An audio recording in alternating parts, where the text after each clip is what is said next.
educational series. Here, we're going to learn and most importantly, educate.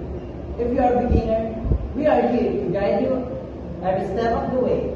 Let's dive in and start learning.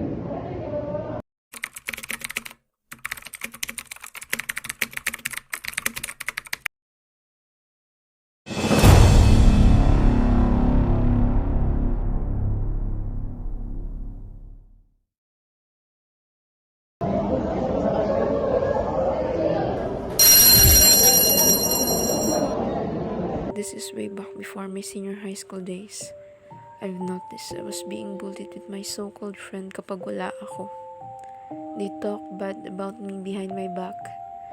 One day, I was just sharing about kindness and hinanakit on my social media. And those my so-called friend misunderstand what I am posting. To the point that they call out me to our group chat and pinagmumura. And saying something that can really affect my dignity as a person. Starting that day, I lost confidence in everything I was passionate about, and up until now, I'll never be the same before. And that's my journey on how cyberbullying affect me as a person.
Magandang umaga sa inyong lahat. Ako nga pala si Grant Scar Yubagan mula sa STI General Santos City na naghahatid sa inyo ng panibagong kaalaman.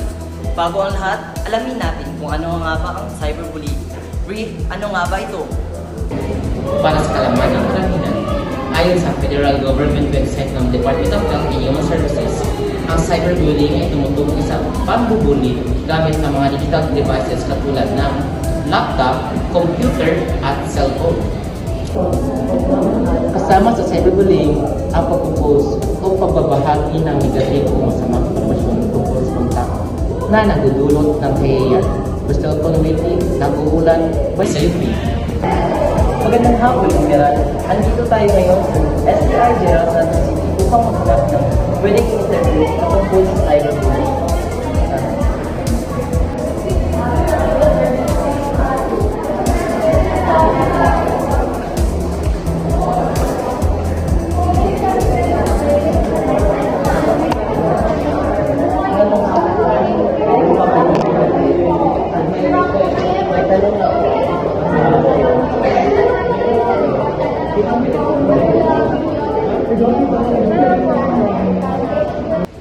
Magandang hapon sa iyo, Miss Bercero.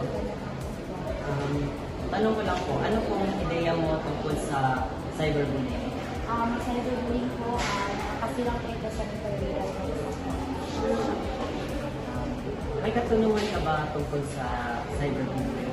Meron po, tanong ko lang po kung ano ang mga bagay na hindi natin alam na cyberbullying. So, ayun po ang isang katanungan sa isang mag-aaral dito sa General Santos City STI College. Pri, anong masasabi mo tungkol dito? Tanongin natin ang isa sa mga expert para sumagot sa katanungan ng ating mag-aaral. So about this katanungan na if a behavior makes someone feel unsafe, then it is already considered as cyberbullying actually. And sa mga examples nun is kung pag tinetreated ka online, cyberbullying din yun. Kahit nga sa pagpapahiya ng online, it is already considered as cyberbullying kahit gano'n pa yan kaliit na bagay. Once may na-feel yung isang tao doon na uncomely or intimidation or napahiya, that is already known as, that is already considered cyberbullying. Great! I hope nasagot namin ang inyong mga katanungan.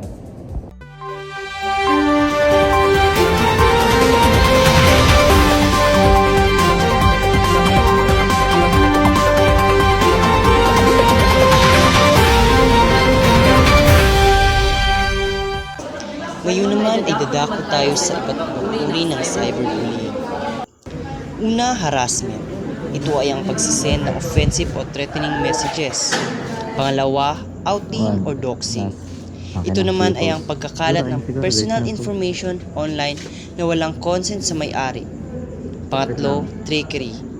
Ito ay ang pagkuha ng tiwala sa isang tao at kalaunan ipapakalat ang kanyang private information sa public. At ang panghuli, denigration o dissing. Ito ay ang pagkakalat ng maling informasyon upang makasira ng reputasyon. Ngayon naman ay sabihin natin ang mga batas na may kaugnayan sa cyberbullying. Ano-ano ba? Nandito ulit si Sir Corones upang sagutin ang ating mga katanungan. Sir? Ito ay ang mga batas na may kaugnayan sa cyberbullying. Una, Cybercrime Prevention Act of 2012 under sa Republic Act number 10175. Pangalawa, Anti-Bullying Act of 2013, Republic Act number 10627. Ito ay may kaugnayan sa school bullying, specifically involving students and including instances done on social media. Pangatlo, Data Privacy Act of 2012, Republic Act number 10173. Ito naman ay kapag involved na ang unauthorized collection and dissemination of personal information. Ang pang-apat naman ay Civil Code Damages, Art 2176, Civil Code. Ika nga ni Attorney De La Cruz, one who posts on social media causing damage to the reputation of another may be liable to the subject for damages, and this can be valid cause action under law.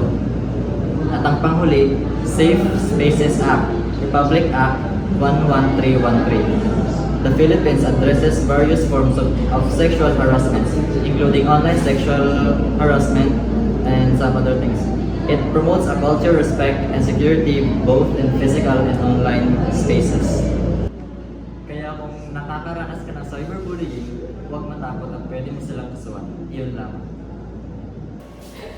At dito nagtatapos ang aming educational series. Maraming salamat sa panonood. This is Green. Let's dive in and continuous learning. This is Spring. Let's dive in continuous learning.